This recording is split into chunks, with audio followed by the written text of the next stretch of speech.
समस्त को praise the Lord. धन्यवाद दूची प्रभु को पिता परमेश्वर को जे मते सुजोग देछंती आज सकाळ समय रे आसंतो आमे आमा को वाक्य रू प्रथम पितर आमे ध्यान करबा पय जिबा एवं किछिटा विषय मु आपन मन को सामने रे ए पत्रिका पढ़ुवा समय रे प्रभु देथिबा सुजोग रे मु जहा ध्यान करथले आपन मान को शेयर करबा पय चाहे। पिता परमेश्वर तुम्हें अनुग्रह दियो मो मुखर पद गुड़िक एवं आम मान समस्त ध्यान हृदय ध्यान तुम सानिध्य ग्रहण योग्य हो से प्रकार आम मान को बापा तुम्हें आशीर्वाद करो एवं आज छोटिया भेटी को तुम पाद तल रखी जीसु नाम रे मागुछु बापा आमेन। किछि दिन तले आम मान देश रे जहा घटी आबे मत जहा घटुची ता सब देखला परे बहुत विचलित लगे जे आम मान देश क्यों आड़े जाउछि आमे कि प्रकार परिस्थिति रे अछु एवं आगामी दिन मान करे आमे कि प्रकार आमे प्रस्तुत हेबा आ विशेषकर मुझे हठात दिने मो मोबाइल फोन रे जस्ट न्यूज चेक करथिले आ हठात ए न्यूज़टा ए खबरटा मो देखि पारली आपण माने देखुथिबे स्क्रीन ऊपर एमती गोटे परिस्थिति आम देश रे आसीछि आ आमे ए प्रकार गोटे दिन मानकरे बसवास करूछु जो समय जो दिन मानकरे आ को समय रे कोन हबो आमे किछि कहि पारुनु से प्रकार गोटे जटिल समय रे आमे परमेश्वर को वाक्य आड़ को देखी जीवा विशेषकर आज दिन रे आमे सक्सेस आम जीवन रे आमे केते दूर आमे विजयी अटु आमे विजयी अटु बोली तार चिन्ह कौन एवं आमे प्रकृत रे विजय लाभ करिछु कि ए सब विषय गुड़ी को जब देखा उन्नत स्थाई रे जदि कहवाक जीवा भारत देशर द सेकंड इम्पोर्टेंट पर्सन से होचंती वाइस प्रेसिडेंट आउ तांको परि उन्नत स्थाई रे थिबा जणे भल नेता मु पार्लियामेंट रो सेशन एई गत 2 वर्ष रे 3-4 थर मु देखिथिबी आ से समय रे आम मानकर वरिष्ठ वाइस प्रेसिडेंट आउ जगदीप सारंकर आउ से इंटरवेंशन गुड़ी को मु देखुली बहुत भल भाव से पढ़ाई नौथिले आउ बैलेंस्ड भाव रे आउ एते गोटे प्रोमिनेंट पोजीशन रे रही कि मध्य तांको रेजिग्नेशन देवा पय पड़िला आउ किछि दिन आगरु से दिल्ली रो गोटे यूनिवर्सिटी रे कहिथिले जे मु 2027 रे आ मोर सेवा को मु पूर्ण करबी आ तार ठीक 2-3 दिन पर ही से रेजिग्नेशन देछंती। तो हमें प्रकृत रे हमें विजय अटु आ आमकर विजय को लाभ करिछु ताहा हमें जदि जानिबा ताहले हमें जदि बाइबल को जिबा हमें देखिबा जने लोक जड़े प्रभु को दास जदि सक्सेस हुंती तांको सक्सेस को की प्रकार मपा जाए आमे मापी चुकी आउ बाइबल रे जड़े सक्सेसफुल हला परे बाइबल विशेष करी कहे जे आममानकर प्रतिक्रिया कौन what is our response when others are successful एटा प्रथमे माने रखे आ सेथि निमंते आमे पढिचिबा जहन लिखित सुसमाचार 3 अध्याय 27 पद एवं 28 पद आउ सेठी आमे देखि पारुछु जहन उत्तर देले परमेश्वर गोटे लोक को जहा दियंती से केवल सेतिकी पाए तुमे माने निजे मोर कहवा सुनिछ जे मु ख्रीष्ट नुहे ताहांको पई पथ तैयारी करबा उद्देश्य रे ईश्वर मते पठाई अछंती। जहनकर नाम एवं तांकर सेवार प्रसिद्धि आम जब देखा बाइबल रे बहुत अधिक थिला लोक माने ए पर्यंत जहन को ग्रहण करबा पई लागुथिले आउ लोक मान को गोटे संदेह पड़े आसला जे काले ये ख्रीष्ट अटंती that much was his success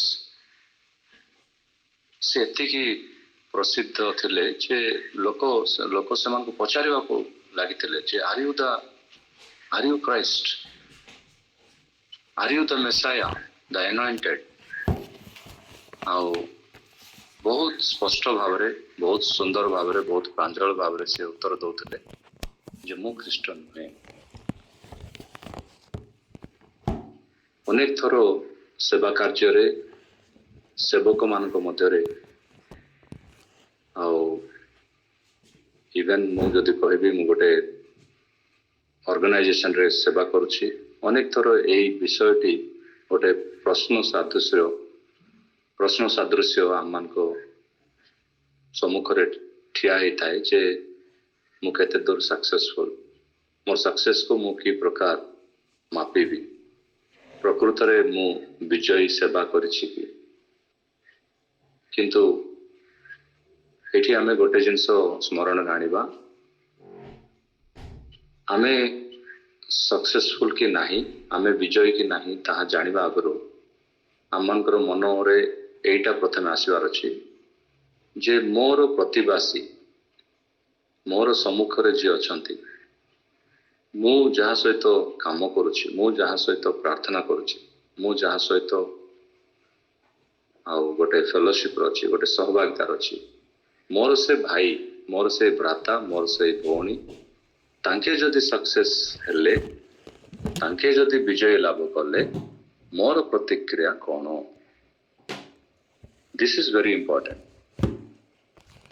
Christian जीवन रे मोर प्रतिवासी जदि विजय लाभ करे सी जदि मो ठार अधिक प्रचार करे तार जदि अधिक शिष्य मान अछंती तार जदि यूट्यूब रे अधिक लाइक अछि तार मीटिंग रे जदि हजार हजार लोक आछंती ताले मोर प्रतिक्रिया कौन बाइबल रे विजय लाभ करबा विषय रे एही पृष्ठभूमि रु मु देखुथिली जे बाइबल रे आरंभ होइछि नूतन नियम रे एवं आमे ताहा जहन को ठार देखि पारुछु बाप्तिस्म को जहन आसंतो आमे आगो को बढ़िबा आमे पांचटी विषय आमे देखि जिबा आज प्रथम पितर मु जो प्रकार कहउतली आ प्रथम पितर प्रथम अध्याय 23 पद आमे तोले पढु आ सेठी आमे देखि पारुछु जेनु तुमे माने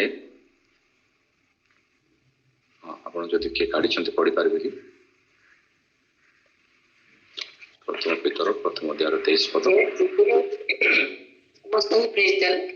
जेणु तुम्भे माने क्षणे बीजरु नुहे बरं अक्षय बीजरु अर्थात ईश्वरंकर जीवंत और चिरस्थायी वाक्य द्वारा पुनर्जात होइअछ यस एठी मु प्रथमे गोटे टाइटल देछि पांचटा पॉइंट रो प्रथम टाइटल होछि the design of holy people रूपांतरीकरण द डिजाइन आउ स्क्रीन ऊपर आपण दि प्रकार ओडिया बाइबल रो रेफरेंस गुडी को देखि पारबे स्क्रीन ऊपर जहा अछि सेटा अछि नूतन ट्रांसलेशन विशेष करी युवा मान को मध्य रे सेवा करते समय से मान को बुझाई देबा पई न्यू ट्रांसलेशन को देखुछि किंतु पुराना ट्रांसलेशन मध्य मो सामने रे अछि तुम्हे पुनर्जन्म ग्रहण करिछ एही नूतन जीवन मरणशील विषय रे आसी नाही किंतु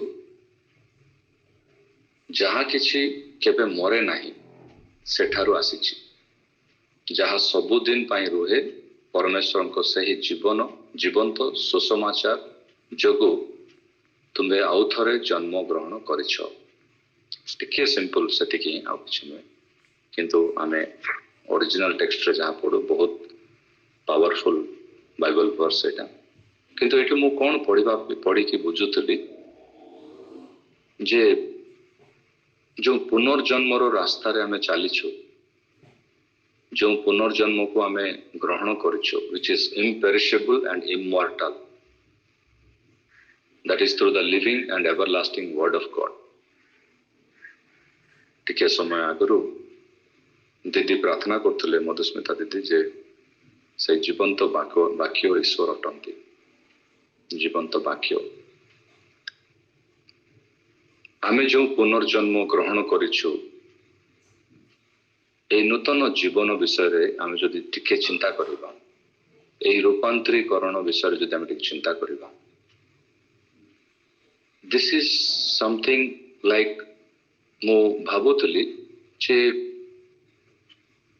this is not artificial intelligence एटा एआई नुहे एटा रोबोटिक साइंस नुहे किंतु this is something heavenly intelligence स्वर्गर दत्त से ज्ञान आउ से ज्ञान रे प्रभु कौन करिसंती से डिजाइन करिसंती आमान से आमान को रूपांतरीकरण करिसंती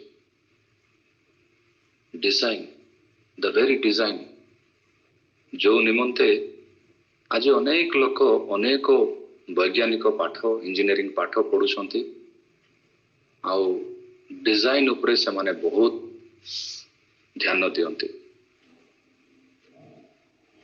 हठात करे जदि आमे देखिबा जगत रे बहुत बड़ बड़ कंपनीज गुड़िक अच्छी जो माने कि डिजाइन को बहुत प्रायोरिटी दियंती आमे जदि एरोप्लेन को देखिबा एरोप्लेन रो गोटे ही डिजाइन अछि जे कोनोसी कंपनी हे पारे आकाश रे उड़ीबा पई दीटी डेणा आउ दीटी इंजिन कि छोट फ्लाइट हेले गोटे इंजिन एरोप्लेन रो कोनोसी डिजाइन होय किंतु आजिकल रो जो आधुनिक कार गुड़िक देखुछु लोक माने डिजाइन को देखिकी पसंद करते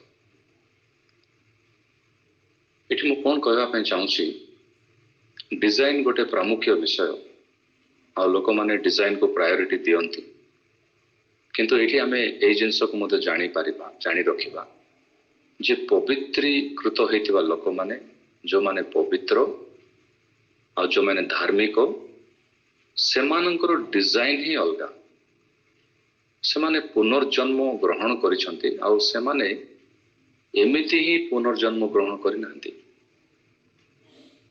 सेमानकर पुनर्जन्म अक्षय बीजरु अर्थात ईश्वरंकर जीवंत और चिरस्थायी वाक्य द्वारा पुनर्जात होइछंती ठीक है, आमे एटा बुझिबा मो एक प्रकार भाबुतली आ चिंता करूतली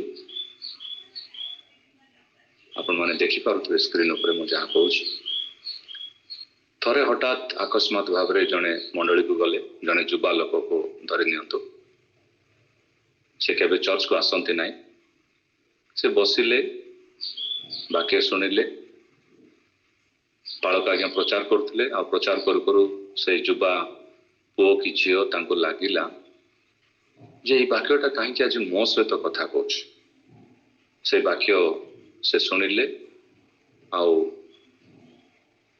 हठात से तांको द्वीप साइड को से देखिले से भाविले पालक आज्ञा कोन मते डायरेक्टली कहउछन्ते ना मो पाखरे आ के बसछन्ते मो संगे रे बसिथिबा आ जने भाई कि भौणी तांको पई ए वाक्य आसीछि किंतु तापर से जानि पारले जे तांको साइड रे सेमति के बसि नाहंती सेति पई से ग्रहण कले जे हेई पारे आज प्रभु मो सहित कथा होछन्ते से सीक्रेटली प्रार्थना कले आ निज को समर्पित कले आ से संडे सर्विस सरी गला आ से सेठु चली गले जस्ट गोटे दृष्टांत किंतु प्रकृत रे कोन हेछि माथ्यू लिखित सुसमाचार 13 अध्याय आ तार 23 पद पढ़िबा माथ्यू लिखित सुसमाचार 13 अध्याय 23 पद कोन पढुछु आमे एठी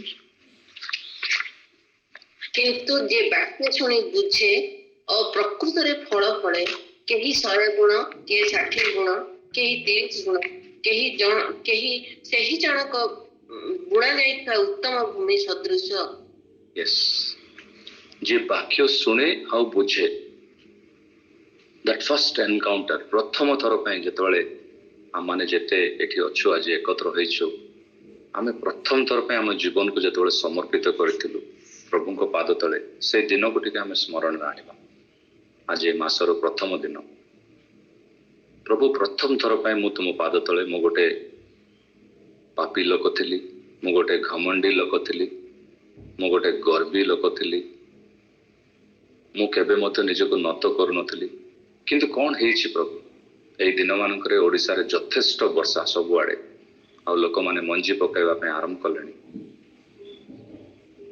କ'ଣ ହୁଏ ମଞ୍ଜି ମାଟିରେ ଯେତେବେଳେ ପଡ଼େ, କିଛି ଦିନ ପରେ ସେ ମାଟିକୁ ଏ ମଞ୍ଜି ଫଟାଇ ଦେଇଥାଏ, ଆଉ ତାପରେ ସେ ମାଟି, ସେ ଭୂମି ଫାଟିଯିବା ପରେ ମଞ୍ଜିଟି ଛୋଟିଆ ଗଛ ସଦୃଶ ଉପରକୁ ଉଭାଇ ଆସେ। ମୁଁ ଏଠି ଆପଣମାନଙ୍କୁ କହିବା ପାଇଁ ଚାହୁଁଛି, ବହୁତ ପ୍ରାଞ୍ଜଳ ଭାବରେ ଯୀଶୁଖ୍ରୀଷ୍ଟ ବୁଝାଇ ଅଛନ୍ତି ଏହି ବିଷୟ ଗୁଡ଼ିକୁ। ଆଉ ପ୍ରଭୁ କୁହନ୍ତି ଯେ ତୁମର ହୃଦୟ ହେଉଛି ସେଇ ଭୂମି, ସେଇ ମାଟି, ପରମେଶ୍ୱରଙ୍କର ବାକ୍ୟ ହେଉଛି ସେଇ ବୀଜ, ଏବଂ ସେଇ ବୀଜ ପଡ଼ିଲା ପରେ ତୁମେ ପୁନର୍ଜନ୍ମ ନେଇଅଛ। ଦେଖନ୍ତୁ, ସେଇ ପ୍ରଥମ ଦିନର ସେ ପ୍ରଥମ ଏନକାଉଣ୍ଟର ପରଠୁ ଆଜି ପର୍ଯ୍ୟନ୍ତ ଆମମାନଙ୍କ ମଧ୍ୟରେ ଆମେ କେତେ ଅଛୁ ଯିଏ ବିଶ୍ୱସ୍ତ ଭାବରେ ପ୍ରଭୁଙ୍କ ପଛରେ ଚାଲୁଛୁ, ଆଉ କେତେ ଜଣ ଅଛୁ ଯେଉଁମାନେ ଅବହେଳାର ଅଛୁ, ଆଉ କେତେ ଜଣ ଅଛୁ ଯେଉଁମାନେ ହଁ ଆଜ୍ଞା କହିଛନ୍ତି ସେଥିପାଇଁ ଆମେ ଆସିଲେ ଚଳିବ କହିକି ଆମେ ପ୍ରାର୍ଥନାରେ ଆସୁ।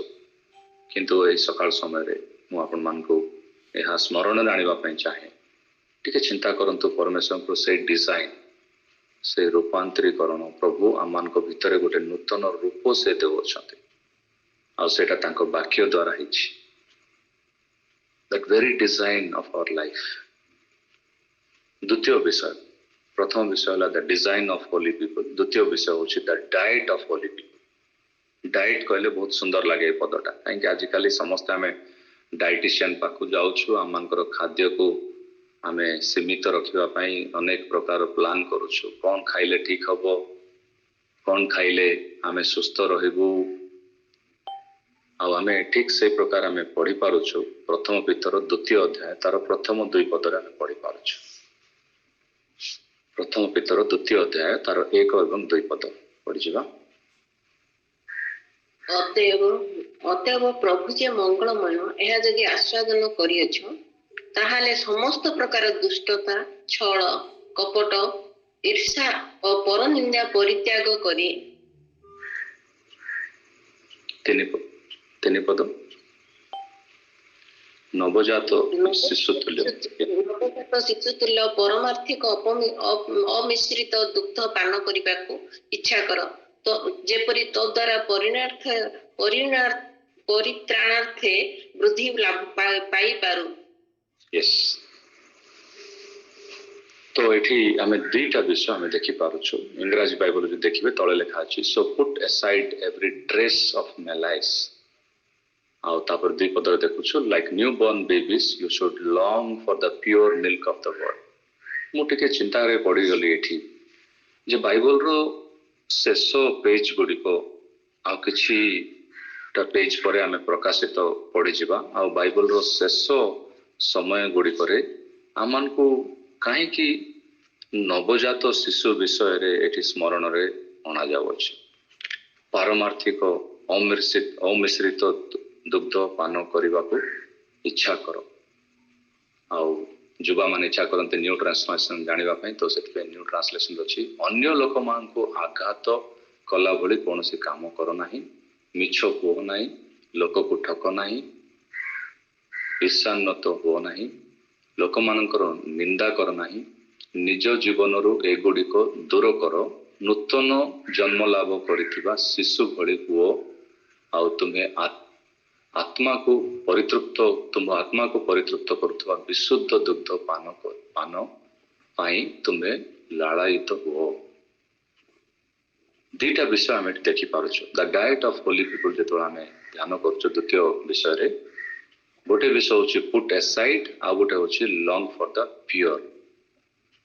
କର ନାହିଁ, ମିଛ କୁହ ନାହିଁ, ଲୋକଙ୍କୁ ଠକ ନାହିଁ, ଈର୍ଷାନ୍ୱତ ହୁଅ ନାହିଁ, ଲୋକମାନଙ୍କ ନିନ୍ଦା କର ନାହିଁ, କୌଣସି ଆଘାତ କଲା ଭଳି କୌଣସି କାମ କର ନାହିଁ, ନାହିଁ ନାହିଁ ନାହିଁ। ତାପରେ ଲେଖା ଅଛି, ଦେଖନ୍ତୁ ବାଇବଲର ସେ ସିକ୍ୱେନ୍ସକୁ ଦେଖନ୍ତୁ। ପ୍ରଥମ ପଦରେ ଆମେ ଦେଖିପାରୁଛୁ କ'ଣ ଆମେ କରିବା ଉଚିତ ନୁହେଁ। ତ ଏଠି ଲେଖା ଅଛି ପରନିନ୍ଦା, ଯୋଉଠି 2 ପଦ ସରେ ସେଠି ଲେଖା ଅଛି ପରନିନ୍ଦା ପରିତ୍ୟାଗ କର। ତା ଆଗରୁ ଲେଖା ଅଛି ଦୁଷ୍ଟତା, ଛଳ, କପଟ, ଈର୍ଷା ଏସବୁ ପରିତ୍ୟାଗ କର।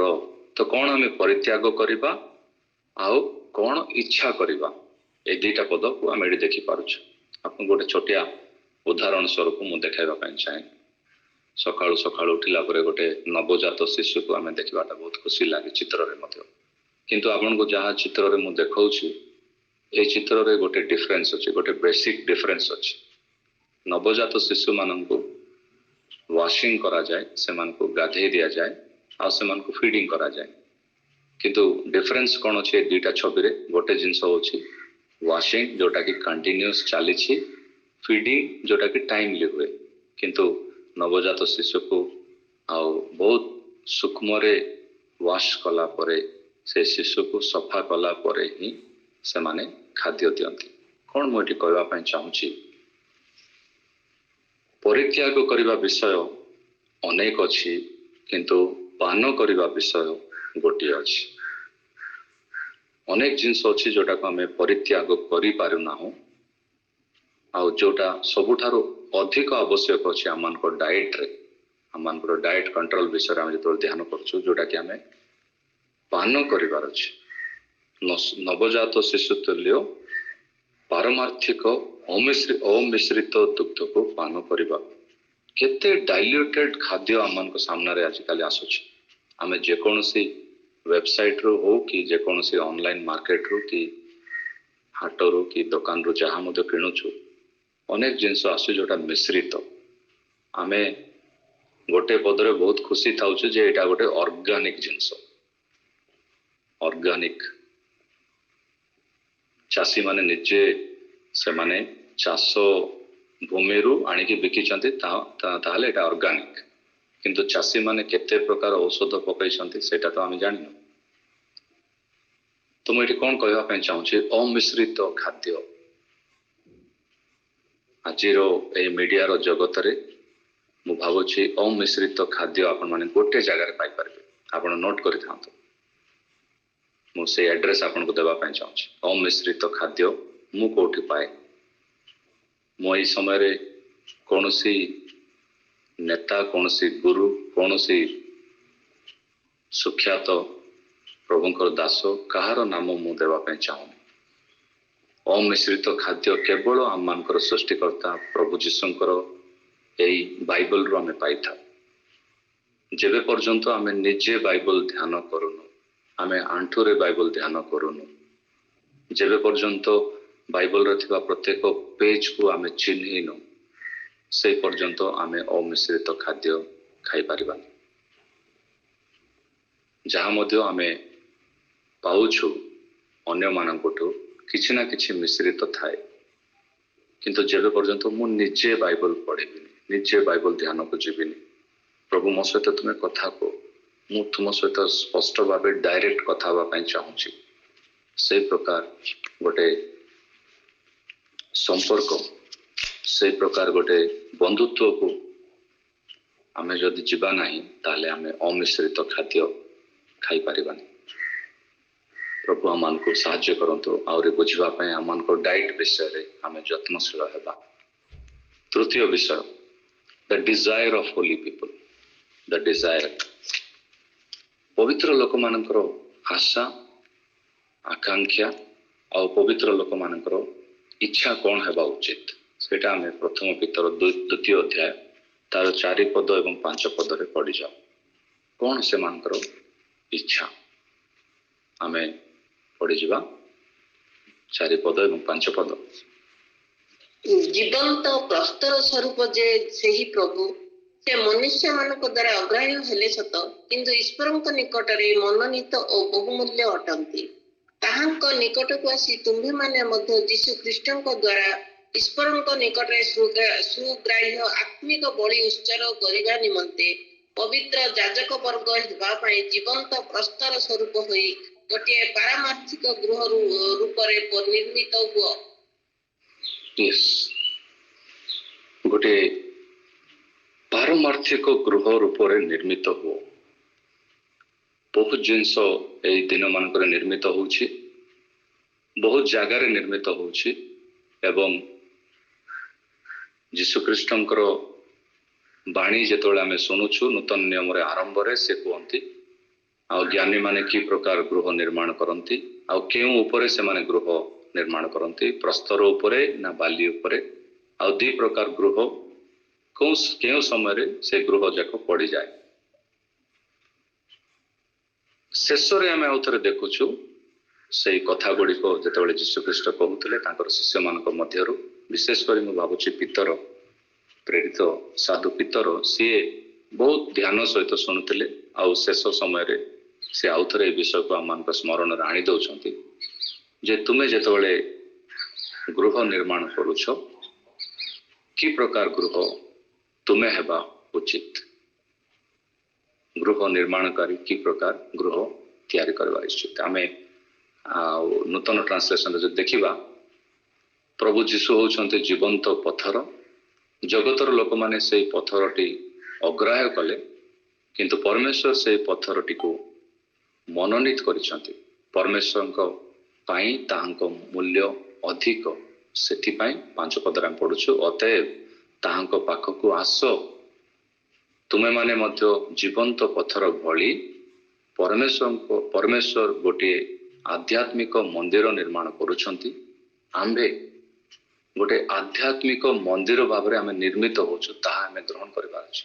ସେହି ମନ୍ଦିରରେ ପରମେଶ୍ୱରଙ୍କର ଦ୍ୱାରା ଯୀଶୁଖ୍ରୀଷ୍ଟଙ୍କ ମାଧ୍ୟମରେ ଗୃହୀତ ହେବା ଭଳି ଆଧ୍ୟାତ୍ମିକ ବଳିଦାନ ଉତ୍ସର୍ଗ କରି ପବିତ୍ର ଯାଜକ ହେବା ପାଇଁ ନିଜକୁ ନିୟୋଜିତ କର।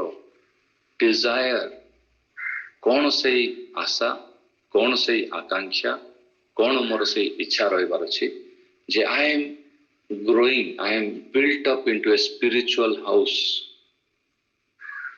ମୁଁ ଗୋଟେ ଆତ୍ମିକ ଗୃହ ଭାବରେ ମୁଁ ଗୃହୀତ ହେଉଅଛି। ସେଇ ଗୃହର ନିର୍ମାଣରେ ମୁଁ ପ୍ରଭୁ ମୋ ଭିତରେ ସେ କାମ, ସେ କାର୍ଯ୍ୟ ଚଲାଇ ଅଛନ୍ତି। କିନ୍ତୁ ବେଳେବେଳେ ଆମେ ପ୍ରଭୁଙ୍କୁ ସେଇ ଅନୁମତି ଦେଉନୁ। ମୁଁ ଯେଉଁ ରେଫରେନ୍ସ ଆପଣମାନଙ୍କ ପାଇଁ ଉପରେ ରଖିଛି ସେଇଟା ହେଉଛି ଆମ୍ପ୍ଲିଫାଇଡ୍ ଭର୍ସନ୍ ଇଂଲିଶରେ, ଆଉ ଇଂଲିଶର ଆମ୍ପ୍ଲିଫାଇଡ୍ ବାଇବଲ ସେଇ ଭର୍ସନଟା ଆମେ ଯେତେବେଳେ ପଢ଼ିବୁ ବହୁତ ମଜା ଲାଗେ। ଗୋଟେ ବିଷୟ, ବହୁତ ଖୁସି ଲାଗେ ଗୋଟେ ବିଷୟ ଯେ ପ୍ରତ୍ୟେକ ବିଷୟ ପରେ ବ୍ରାକେଟରେ କିଛିଟା ବୁଝାଇକି ଲେଖାଇ ଦିଆଯାଇଥାଏ, ଆଉ ସେ ବ୍ରାକେଟରେ ଉଲ୍ଲେଖ କରାଯାଇଥିବା ବିଷୟକୁ ଯଦି ଆପଣ ଦେଖିବେ, କମ୍ ଟୁ ହିମ୍ ପ୍ରଥମରେ ଲେଖା ଅଛି ବ୍ରାକେଟରେ ଦ ରିଜନ୍ ଲର୍ଡ, ତାପରେ ୟୁ ତୁମ୍ଭେମାନେ କିଏ ବ୍ରାକେଟରେ ବିଲିଭର୍ସ, ତାପରେ ଦେଖିପାରୁଛୁ you are built up in a spiritual house, holy and dedicated priesthood। କେତେ ମହତ୍ୱପୂର୍ଣ୍ଣ ବିଷୟ ଗୁଡ଼ିକ ଏଇଟା। କିନ୍ତୁ ଆଜି ଦୁଃଖର ବିଷୟ, ମୁଁ କଟକ ସହରରେ ଅଛି ଯୋଉଠିକି ବହୁତ ପୁରାତନ ଏବଂ ପୁରୁଣା ତିଆରି ହେଇଥିବା ମଣ୍ଡଳୀ ଗୁଡ଼ିକୁ ମୁଁ ଦେଖୁଛି, ସ୍କୁଲ ଗୁଡ଼ିକୁ ଦେଖୁଛି, କଲେଜ ଗୁଡ଼ିକୁ ଦେଖୁଛି, କେତେ ଡେଡିକେଟେଡଲି ଏ ଗୃହ ଗୁଡ଼ିକ ତିଆରି କରାଯାଇଛି। ବହୁତ ବଡ଼ ବଡ଼ ବୃହତ ନିର୍ମାଣ ଗୁଡ଼ିକ ଯୋଉଟାକି ପ୍ରଭୁଙ୍କ ଦାସମାନେ ନିର୍ମାଣ କରିଛନ୍ତି। ସେମାନେ ଜାଗତିକ ଗୃହ ତିଆରି କରିବା ପାଇଁ ମଧ୍ୟ ବହୁତ ଧ୍ୟାନ ଦେଉଥିଲେ। ସେଇ ଦିନମାନଙ୍କର କଥା, ଆଜିକୁ 200-300 ବର୍ଷ ପୂର୍ବରୁ ଯେତେବେଳେ ନୂତନ ଭାବରେ ଓଡ଼ିଶାରେ ସୁସମାଚାର ଆସିଥିଲା, ଆଉ କଟକର ଖ୍ରୀଷ୍ଟିଆନିଟି ବିଷୟରେ, ଇତିହାସ ବିଷୟରେ ମୁଁ ପଢ଼ୁଥିଲି। ଯେଉଁ ଦାସ କଟକକୁ ସୁସମାଚାର ଆଣିଥିଲେ ସେ ମହାନଦୀ କୂଳରେ ଯାଇକି ପ୍ରାର୍ଥନା କରନ୍ତି, ମହାନଦୀ କୂଳରେ ବସିକି ସେ ପ୍ରାର୍ଥନା କରନ୍ତି, ପ୍ରଭୁ ମୋତେ କାହିଁକି ଏ ଜାଗାକୁ ଆଣିଛ, ଯେଉଁ ଜାଗାରେ ହଜାର ହଜାର ସଂଖ୍ୟାର ଲୋକ ଅଛନ୍ତି କିନ୍ତୁ କେବଳ ପୂଜା ପାତିରେ ମାତିଛନ୍ତି, ଏମାନେ କ'ଣ ପ୍ରଭୁଙ୍କୁ ଜାଣିବେ? ଆଉ ଏ ପ୍ରକାର ପ୍ରାର୍ଥନା କରୁ କରୁ କରୁ କରୁ ଗୋଟେ ଦିନ ଆସିଲା, କିଛି ସହସ୍ର ଲୋକ ଆସିଲେ ଆଉ ସେ ନଦୀ କୂଳରେ ତାଙ୍କୁ କହିଲେ ଯେ ତୁମେ ଯାହା କହୁଛ ତାହା ଠିକ୍, ଆମମାନଙ୍କୁ ଏ ମହାନଦୀରେ ହିଁ ତୁମେ ବାପ୍ତିସ୍ମ ଦିଅ। ଆଉ ସେଇଠି କଟକର ଖ୍ରୀଷ୍ଟିଆନିଟି ଆରମ୍ଭ ହେଇଛି, ଆଉ ତାପରେ ପ୍ରଭୁ ମହାନ କାର୍ଯ୍ୟ କରିଛନ୍ତି। ମୁଁ ଏତିକି କହିବା ପାଇଁ ଚାହୁଁଛି ଯେ ଆମମାନଙ୍କର ଆଶା ଏବଂ ଆକାଂକ୍ଷା କ'ଣ, ଆମେ କି ପ୍ରକାର ନିର୍ମାଣରେ ଆମେ ନିଜକୁ ରଖିଅଛୁ। ଆପଣମାନେ ଦେଖୁଥିବେ ସ୍କ୍ରିନ୍ ଉପରେ ଗୋଟେ ଛୋଟିଆ ବାଇବଲ କଳାକାର ସେ ପ୍ରକାର ଆମମାନଙ୍କୁ କି ପ୍ରକାର ଗୃହ ନିର୍ମାଣ କରୁଛୁ ଏବଂ ଆଉ ସେ ଚିଫ କର୍ଣ୍ଣର ଷ୍ଟୋନ୍, ସେଇ ପ୍ରଧାନ ପ୍ରସ୍ତର, ସେଇ ପ୍ରଧାନ ପଥର ଯୀଶୁଖ୍ରୀଷ୍ଟ ଅଟନ୍ତି କି? ଆଉ ମିସ୍ତ୍ରୀ ମାନେ ଯୋଉମାନେ ଘର ନିର୍ମାଣ କରନ୍ତି ସେମାନେ ପ୍ରଥମେ ମୂଳ ସେଇ ତିନି କଣିଆ ଜାଗାରେ ଶେଷରେ ଆଉ ସେମାନେ କାମ ଆରମ୍ଭ କରନ୍ତି, କାହିଁକି ସେଇଠୁ ହିଁ ଘରଟା ସିଧା ତିଆରି ହୋଇଥାଏ। ଆଉ ସେଇ ଆମମାନଙ୍କର ଜୀବନରେ ଅଙ୍କା ବଙ୍କା ଜୀବନର ପଥରେ ଆମେ ଯଦି ଚାଲିଛୁ ତାହେଲେ ଆମେ ସିଧା ହେବା ପାଇଁ ଗୋଟିଏ ଜିନିଷ କରିବାକୁ ପଡ଼ିବ, ଆମେ ଆମମାନଙ୍କ ପ୍ରଧାନ ପ୍ରସ୍ତରକୁ ଆମେ ତାଙ୍କ ପାଖକୁ ଆସିବାକୁ ପଡ଼ିବ, ତାଙ୍କ ପାଶେ ରହି ଆମମାନଙ୍କର ଜୀବନକୁ କାଟିବ, ଆମେ ତିଆରି କରିବାକୁ ପଡ଼ିବ, ନିର୍ମାଣ କରିବାକୁ ପଡ଼ିବ।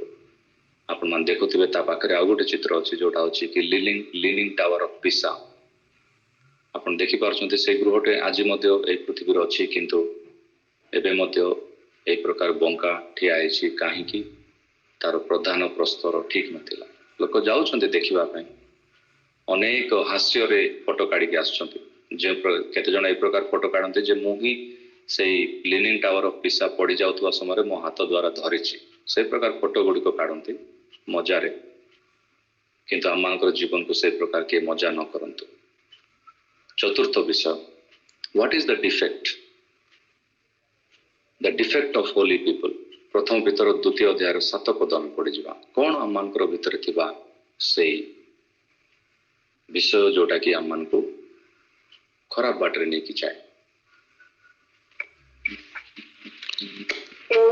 ଏଣୁ ବିଶ୍ୱାସ କରୁଅଛୁ ଯେ ତୁମ୍ଭେମାନେ ସେହି ବହୁମୂଲ୍ୟର ଅଂଶ ଅଟ, କିନ୍ତୁ ଯେଉଁମାନେ ବିଶ୍ୱାସ କରନ୍ତି ନାହିଁ, ଗୃହ ନିର୍ମାଣକାରୀ ମାନେ ଯେଉଁ ପ୍ରସ୍ତରକୁ ଅଗ୍ରାହ୍ୟ କଲେ, ତାହା ସେମାନଙ୍କ ନିମନ୍ତେ କୋଣର ପ୍ରଧାନ ପ୍ରସ୍ତର।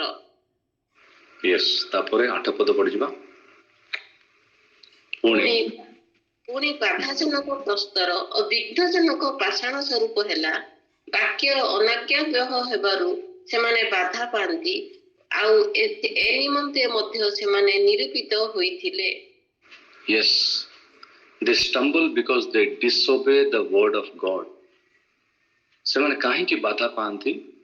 ସେମାନେ ବାକ୍ୟର ସେମାନେ ଅବାଧ୍ୟ ହୋଇଛନ୍ତି, ଅନାଜ୍ଞ ହୋଇଛନ୍ତି। ବାକ୍ୟର ଅନାଜ୍ଞ ଏବଂ ଅବାଧ୍ୟ କେତେ ଦୁଃଖର ବିଷୟ। ଯେଉଁମାନେ ବିଶ୍ୱାସ କରନ୍ତି ନାହିଁ ସେମାନଙ୍କ ଲାଗି ସେଇ ପଥର ଲୋକଙ୍କୁ ଝୁଣ୍ଟିବାର କାରଣ ହୁଏ, ସେଇ ପଥର ଲୋକଙ୍କର ପତନ କାରଣ ହୁଏ, ଯେଉଁମାନେ ବିଶ୍ୱାସ କରନ୍ତି ନାହିଁ। The defect,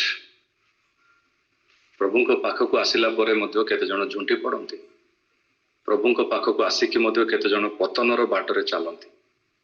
ମୋତେ ମନେ ପଡୁଅଛି 1999 ଯେଉଁ ସମୟରେ ମୁଁ ଏଇ ପ୍ରକାର ବୋଲବମ୍ ଯାତ୍ରାରେ, ଏବେ ମଧ୍ୟ ଭୁବନେଶ୍ୱର ଯିବା ସମୟରେ କଟକରୁ ଆରମ୍ଭ କରିକି ଖଣ୍ଡଗିରି ପର୍ଯ୍ୟନ୍ତ ଲୋକମାନେ ପାଦ ଯାତ୍ରାରେ ଯାଆନ୍ତି, ଆଉ ସେମାନେ ତାଙ୍କର ଦେବ ଦେବତୀକୁ ସନ୍ତୁଷ୍ଟ କରିବା ନିମନ୍ତେ ନିଜ ଦେହକୁ କଷ୍ଟ ଦେଇକି ସେମାନେ ପାଦରେ ଚାଲିକି ଯାଆନ୍ତି। ଆଉ ମୋର ସେଇ ପ୍ରକାର ଗୋଟେ ସମୟ ଥିଲା, ଜୟପୁରରୁ ଗୁପ୍ତେଶ୍ୱର ଚାଲିକି ଗୋଟେ ଦିନରେ ସକାଳୁ ରାତି ପର୍ଯ୍ୟନ୍ତ ଚାଲିକି ଯାଉଥିଲି। ଆଉ ଆଜିକାଲି ତ ଲୋକ ସେତିକି ଚାଲୁନାହାନ୍ତି, କିନ୍ତୁ ସେଇ ପ୍ରକାର ଗୋଟେ ନିଷ୍ଠାର ସହିତ ଲୋକମାନେ ଚାଲନ୍ତି, ପାଦ ଯାତ୍ରାରେ ଯାଆନ୍ତି, ଆଉ ସେମାନେ ନିଜକୁ କଷ୍ଟ ଦିଅନ୍ତି। ଟିକେ ଚିନ୍ତା କରିବା, ଆମେ ସେ ପ୍ରକାର ଡିଫେକ୍ଟେଡ ଖ୍ରୀଷ୍ଟିଆନ ଲାଇଫରେ ଅଛୁ କି? ପବିତ୍ର ଜୀବନ କାଟିବା ପାଇଁ ଚେଷ୍ଟା କରୁଛୁ, କିନ୍ତୁ ଡିଫେକ୍ଟସ ରହିଯାଇଛି। କୌଣସି ବିଷୟ ହେଇପାରେ, ମୋବାଇଲ ଫୋନ ହେଇପାରେ, କମ୍ପ୍ୟୁଟର ହେଇପାରେ, ଆପଣଙ୍କର ଫ୍ରିଜ ହେଇପାରେ, ୱାସିଂ ମେସିନ ହେଇପାରେ। ଯଦି ଡିଫେକ୍ଟରେ ଚାଲେ ତାହାକୁ ଚଲେଇବା ପାଇଁ ଇଚ୍ଛା ଲାଗେନି, କିନ୍ତୁ ଏଠି ଆମେ ସେ ଡିଫେକ୍ଟକୁ ଦେଖିପାରୁଛୁ। କଣ ସେ ଡିଫେକ୍ଟ? ସେମାନେ ଝୁଣ୍ଟି ପଡନ୍ତି, ସେମାନେ ପତନର କାରଣ ହୁଅନ୍ତି। କାହିଁକି? ସେମାନେ ଅବିଶ୍ୱାସ କଲେ, ବାକ୍ୟକୁ ଅବିଶ୍ୱାସ କଲେ, ଅନାଜ୍ଞ ବହ ହେଲେ, ଅବାଧ୍ୟ ହେଲେ। ଟିକେ ଚିନ୍ତା କରିବା ଏ ସକାଳ ସମୟରେ ଆମେ ଯେଉଁ ନୂତନ ମାସରେ ପଦକ୍ଷେପ କରିଅଛୁ, ଆଉ ଏଇ ମାସର ଆରମ୍ଭକୁ ଆମେ ବାକ୍ୟର ବାଧ୍ୟ ହେବା ପାଇଁ ଆମେ ଶିଖିବା। ଅନେକ ଥର ଆମକୁ ଯାହା ଇଚ୍ଛା ଲାଗେ, 5ଟା ପଏଣ୍ଟରୁ ଗୋଟେ ପଏଣ୍ଟ ଯାହା ମୋତେ ବହୁତ ପସନ୍ଦ ଲାଗିଲା, ସେ ପଏଣ୍ଟକୁ ମୁଁ ବହୁତ ଗୁରୁତ୍ୱ ଦିଏ। सुसमाचार ପାଇଁ ଆମେ ଅନେକ ଅଛୁ ପ୍ରାର୍ଥନା କରୁଛୁ କିନ୍ତୁ ସୁସମାଚାରର ସାକ୍ଷୀ ହେବା ନିମନ୍ତେ ଆମେ ସୁସମାଚାର କାମରେ ଆମେ ନିଜକୁ ନିଯୁକ୍ତ କରୁନାହୁଁ।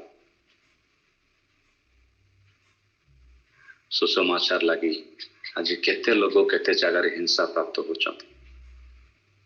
ହଁ ହେଇପାରେ ଆମେ ପ୍ରାର୍ଥନା କରୁଛୁ, ନୂତନ ନିୟମର ମଣ୍ଡଳୀ ପ୍ରେରିତ ମାନଙ୍କର ମଣ୍ଡଳୀ ପ୍ରାର୍ଥନା କରୁଥିଲେ ଏବଂ ସେମାନେ ଚେଷ୍ଟା କରିକି ସେବା କରୁଥିଲେ, ସେଥିପାଇଁ ସେମାନଙ୍କୁ ପ୍ରେରିତ ବୋଲିକି ନାଁ ଦିଆଗଲା। ପ୍ରାର୍ଥନା ତାପରେ ପ୍ରେରିତ ସେବା।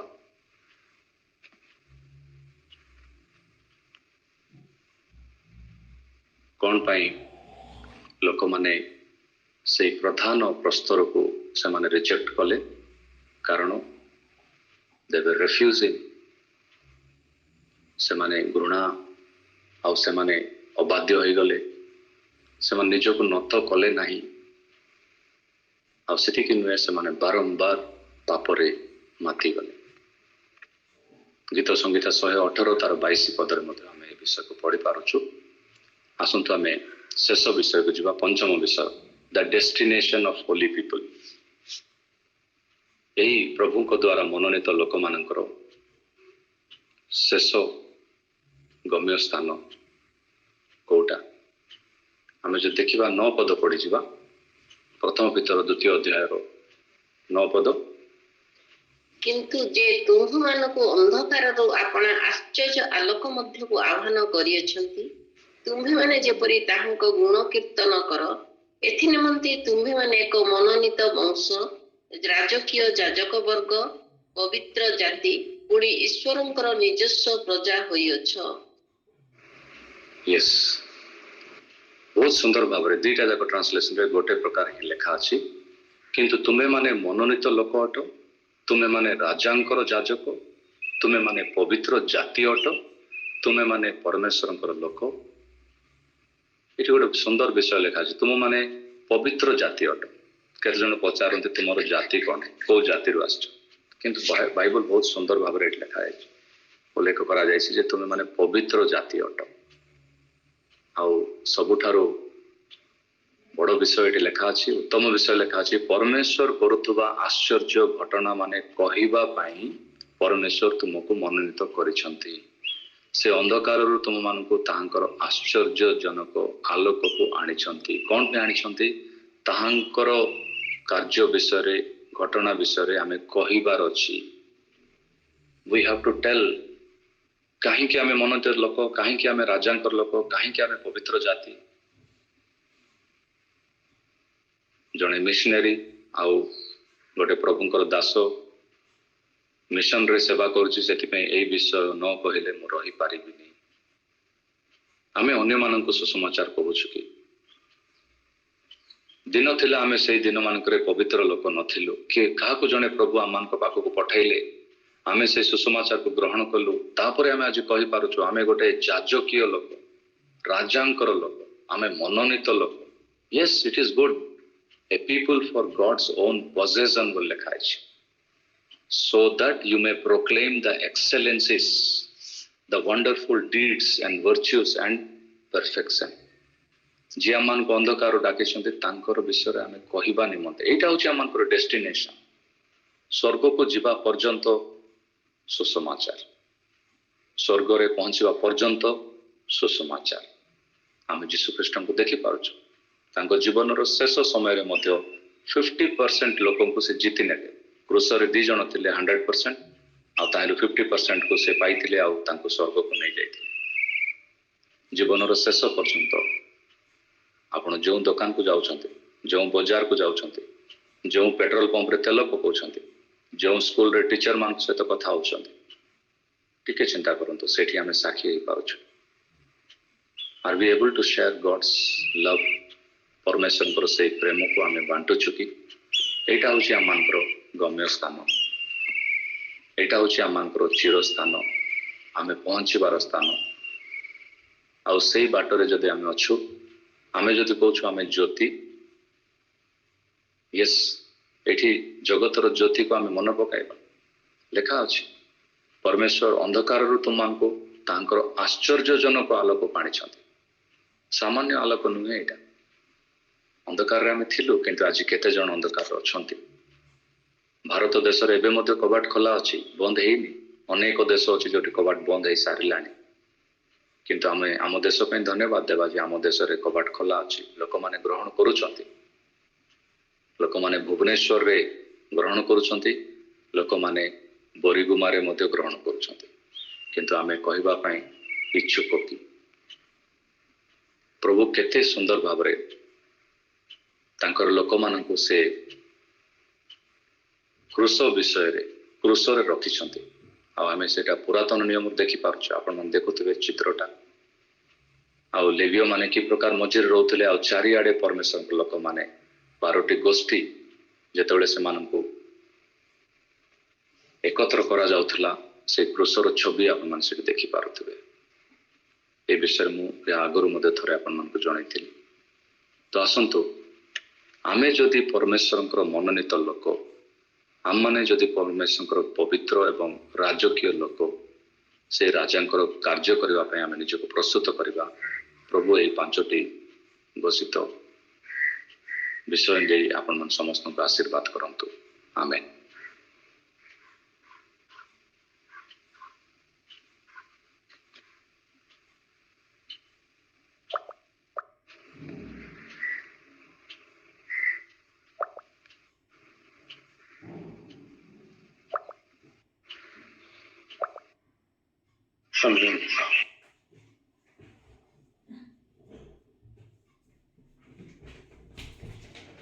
ଏବେ ଆମେ ପ୍ରାର୍ଥନା ଅର୍ଥକୁ ଯିବା।